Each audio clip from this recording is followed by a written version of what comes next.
Hi, everyone. We wanted to start by sharing why we're here. I'm here because of Courtney. Courtney is one of my co-authors, co-conspirators, collaborators. You're my favorite co-author, and I think the work I'm most proud of is everything that has your name on it. So I also want to extend appreciation to Robin for allowing both of us to share the mic, because that really feels like a testament to our working partnership as well. And so, as a lot of us have experienced, DEI work can be incredibly reactionary. A lot of the initiatives, interventions, if you could even call them that, can come across as missteps, if not just copies of other companies' previous activity. And so I want to take an opportunity to take a critical eye toward this past DEI work and more of a visionary eye toward the future. Becoming more embedded in mutual aid networks has fundamentally shifted how I view, understand, experience equity. I am no longer interested in claiming a seat at the table while so many of our community members are locked outside the building or locked up, fighting for their basic needs. I want to live in a world where our labor is a means to a life full of leisure, pleasure, connection, and safety.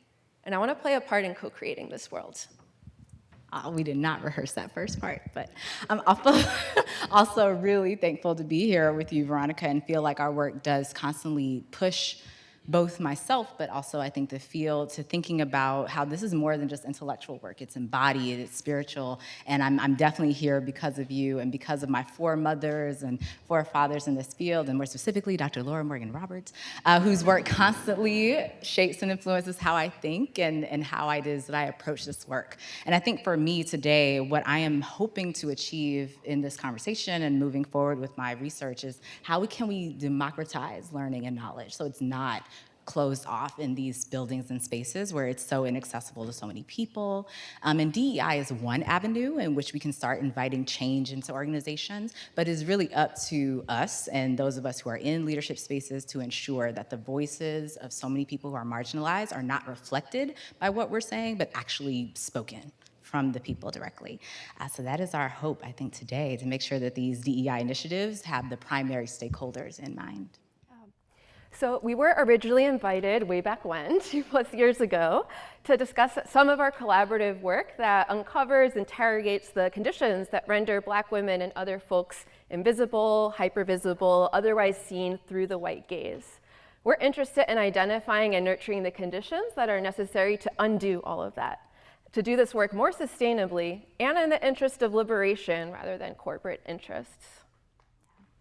Yeah, and I think our vision of liberation, again, it expands beyond a lot of what we currently think of diversity, equity, and inclusion. It's not just, am I free to be my true self at work, but am I not penalized for being my true self at work? And do we have broader definitions of what it means to be, again, to quote Dr. Laura Morgan Roberts, to be free to be fail, free to be average, free to be authentic, and free to be our best selves. So I hope that that is a workplace that we can all experience one day. We are liberated in that sense. I hope so too, but I don't think they've gotten your memo yet about this vision. Because so often when we observe folks attempting to do this work, especially in corporate sector, the reactions are typically exclusion, disenfranchisement, silencing, and removal. The forms of backlash are endless. And we don't need to look much further than some of our high-level examples of what this looks like in the lived, real experiences of Black women at work. So for those of you who may not be familiar, this is Dr. Timnit Gebru. And I want to note, too, that a lot of our insights that we're going to share about Dr. Gebru's experience comes from an MIT Technology Review article written by Karen Howe. So in terms of her credentials, whiteness, again, as credentials, Dr. Gebru received her PhD from Stanford University and did a postdoc at Microsoft Research in New York City with the Fairness, Accountability, Transparency, and Ethics in AI group, where she studied algorithmic bias and the ethical implications underlying projects aiming to gain insight from AI data. So although Dr. Gebru is a widely respected leader in the field of AI ethics research and computer science, what she is most known for is her groundbreaking paper that showed facial recognition is less accurate in identifying women and people of color, more specifically women of color, and which means of it can use that it can end up discriminating against people.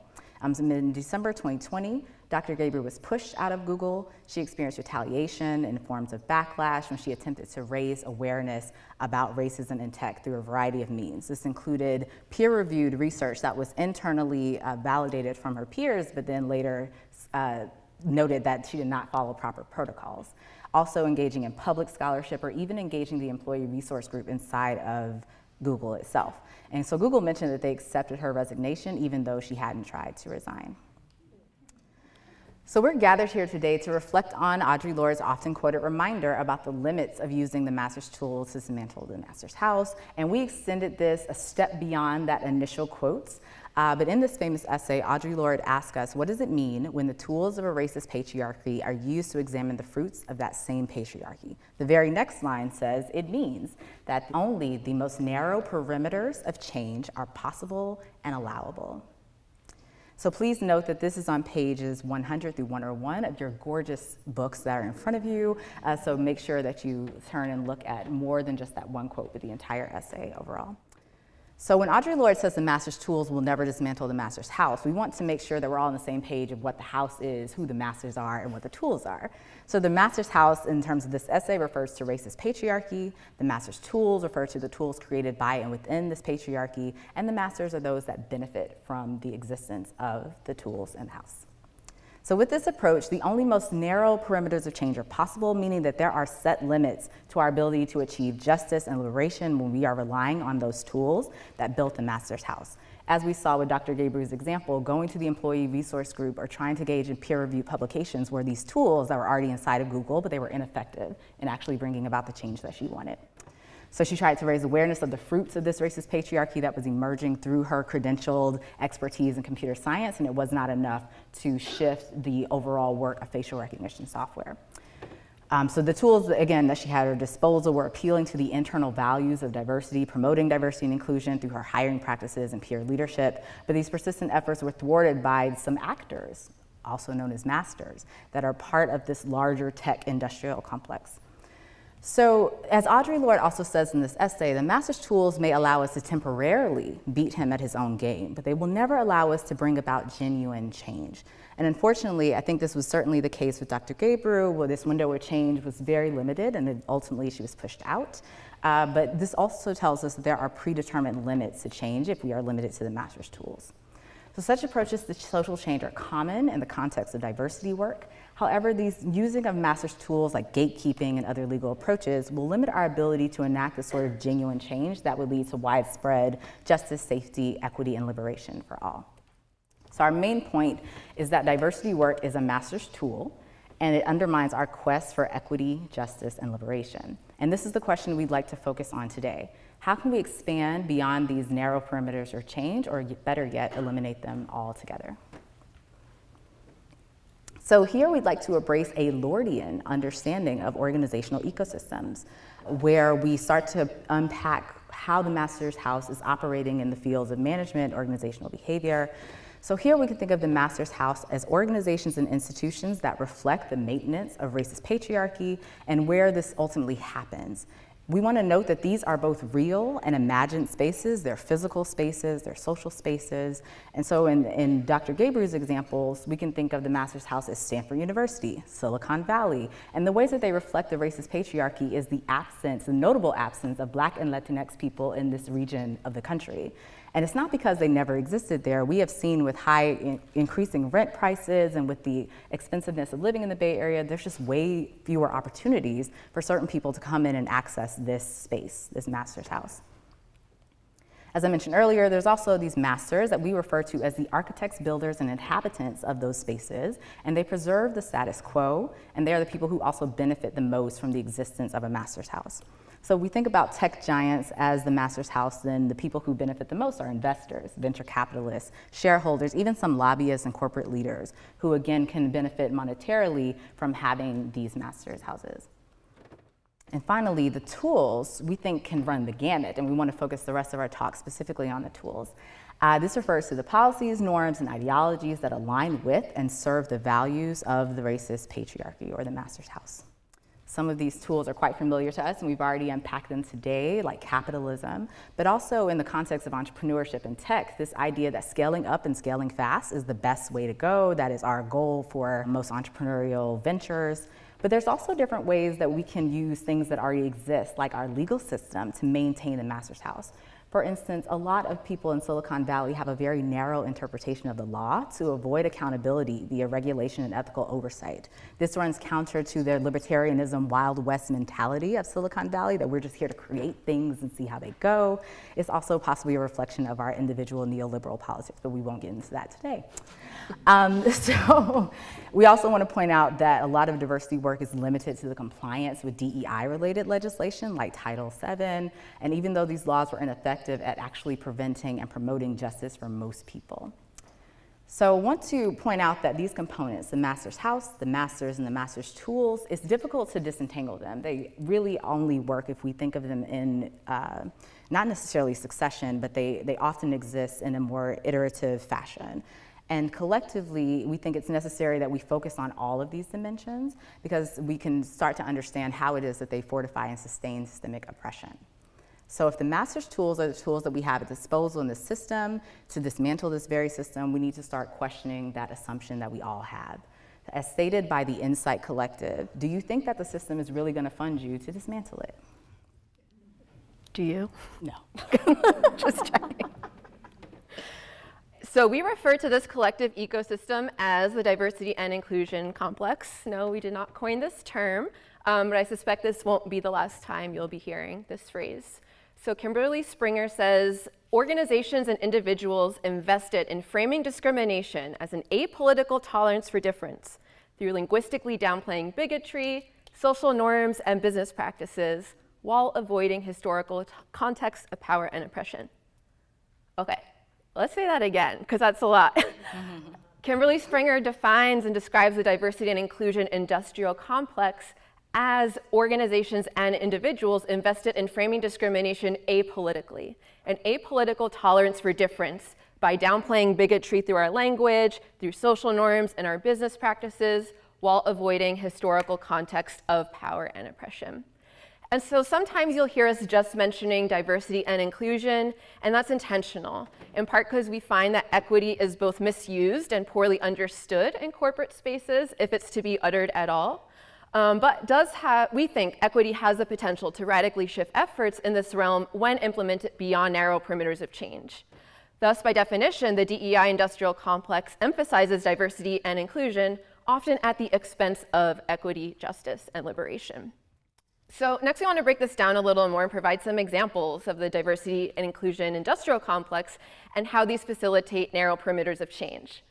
I also don't want to let ourselves off the hook. I don't want to let you off the hook or me either. I want us to really turn inward and think about how we are all complicit in perpetuating these systems as well, because I bet most of us have profited off of the diversity and inclusion industrial complex at some point, and that's not a conversation I'm often involved in business schools at least.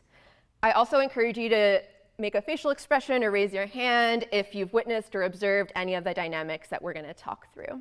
I also want to shout out Dean Spade, who's another thinker whose work we're drawing from. And Dean Spade also describes industrial complexes as these assemblages of norms, power, knowledge, laws, and policies, and how these all circulate. So some norms that we commonly see in the D&I industrial complex are messaging like rocking the boat without falling out. Time and efforts are often spent on gaining attention and legitimacy from whiteness and gatekeepers thereof. Whiteness constructs a lot of the norms for our DEI work, who should do this work, what they can say, how far they can push, what kind of results they can aim for, how they will be perceived, evaluated, etc. D&I is a multi-million-dollar industry at minimum, and yet we still see widespread poverty and income inequality. I'm in the San Francisco Bay Area where that hyper inequality is palpably visible and cannot be ignored just walking down any sidewalk. So who is really benefiting from this industry, from this industrial complex? Who is profiting off of oppression and this commodification of difference? Research. Cough, cough. That brings me to my next point, knowledge as a master's tool as well, whether it's the ways we construct knowledge at individual levels of analyses, epistemic erasure with respect to how we produce knowledge, acknowledge or don't, like our intellectual genealogies when doing this work, and how we limit our capacity for systemic diagnostics through things like weaponizing competence, like we at this company are so sorry for this abject failure, we need to do better, or we're better than this. Are you? And then laws and policies, of course, as another master's tool. We've heard a lot about this today. Civil rights approaches or liberal approaches to diversity and inclusion, the limits of that often results in a flattening of differences or an equitable distribution of resources, such as the case with white women being the primary beneficiaries of affirmative action interventions. Also, we know a lot of DE&I trainings, policies are essentially designed and implemented under the guise of legal compliance rather than with the goal of radical institutional transformation, maybe in part because that would render those organizations obsolete. To paraphrase Professor Ray's tweet that you quoted earlier. So I want us to think about some of these enablers of the D&I industrial complex, or drivers of this complex. Because understanding these drivers is going to be essential so we can identify them, interrogate them, and hopefully try to weaken them if that's something you're also interested in doing. First, of course, is a business case for diversity. I know this was a powerful, rhetorical, practical strategy in early days D&I work. So business case referring to the prioritization of D&I initiatives that support the bottom line, essentially the economic case or argument for DE&I. Next, of course, is individualism, which can look like a lot of things, including framing the individual as the appropriate site of analysis or intervention, blaming the person rather than fixing unjust systems. And commodification as well. We can witness a lot of flattened, decontextualized, ahistorical displays of allyship. For example, Pride Month is in June to commemorate anniversary of the Stonewall riots, which was a famous rebellion against police intervention, state violence, state intervention in the lives of queer people, mostly led by Black and Latinx trans people. And yet so many corporations will emblazon a rainbow over their corporate logo while at the same time actively lobbying for policies that create tremendous harm to genderqueer and trans folks. Commodification could also include cultural appropriation. Like we heard from Dr. Pushkala Prasad before, racial capitalism engenders new forms of cultural extraction, like mining the cultural commodities, whether it's clothing or practices, for an imagined white global market. So I would really love for us to all think about what are some other drivers and enablers of the DE&I complex that we've observed, that we've experienced, that we've enacted ourselves. I think it's also important that we address some of the outcomes or consequences of the D&I industrial complex. One common one I've observed and also perpetuated myself, experienced in, is a preference for single-day workshops. I've led them, we've led them together. And oftentimes there's a preference for these single-day workshops, these one-off events, over sustained organizational transformation. Backlash, of course. Backlash can come from many directions. I know I tend to really dislike a lot of the sexual harassment trainings I'm mandated to participate in, just because of how they represent discourse around harassment. But we know backlash can also come from another angle, belief that efforts to redress discrimination are themselves discriminatory. These are words directly from the state Supreme Court in California when they decided to vote against board diversity mandates. Mm-hmm. And I think weaponized incompetence is another outcome of the D&I industrial complex. What feels like a constant influx of we need to do better messages from leaders who already have the resources to enact change overnight in this instant if they really wanted to. So these enablers and outcomes that we started to mention, again, those are just a tiny sampling of many, many more we can hopefully list together. They have differential impacts. So we think that the diversity and inclusion industrial complex can act as a vortex of sorts, funneling people into different roles and spaces based on norms, power, knowledge, policies, and how those things circulate. And earlier, Professor Victor Ray showed us how racialized organizations help lay the foundation for these conditions of visibility.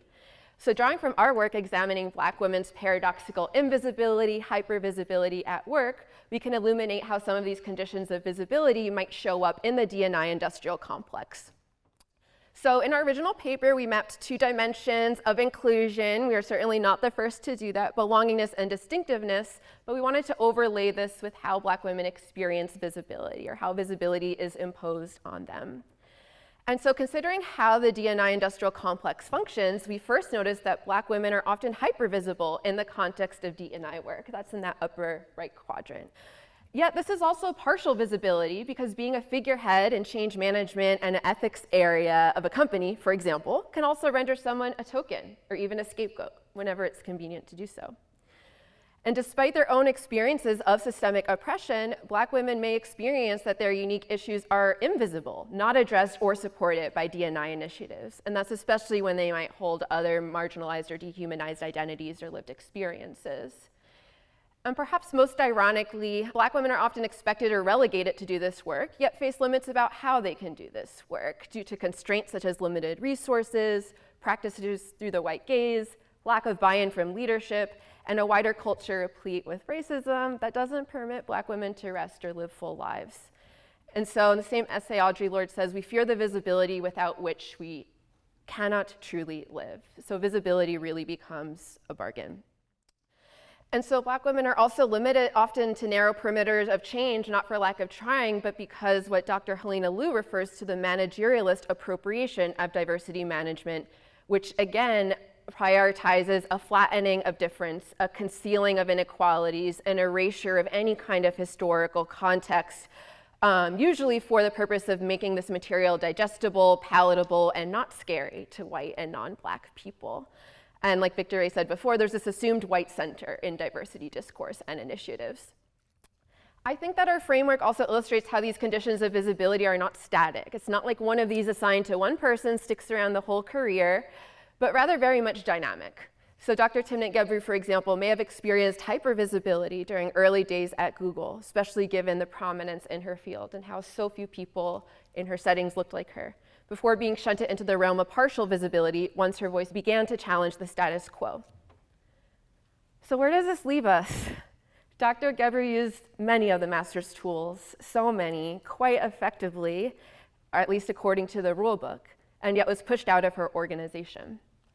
How then are we meant to go about expanding narrow perimeters of change, or better yet, eroding those perimeters altogether, when doing so involves tremendous risk? And because we're out of time, you're going to have to figure that out next year. But thank you so much for giving us this chance to talk about this with you all. Thanks, everyone.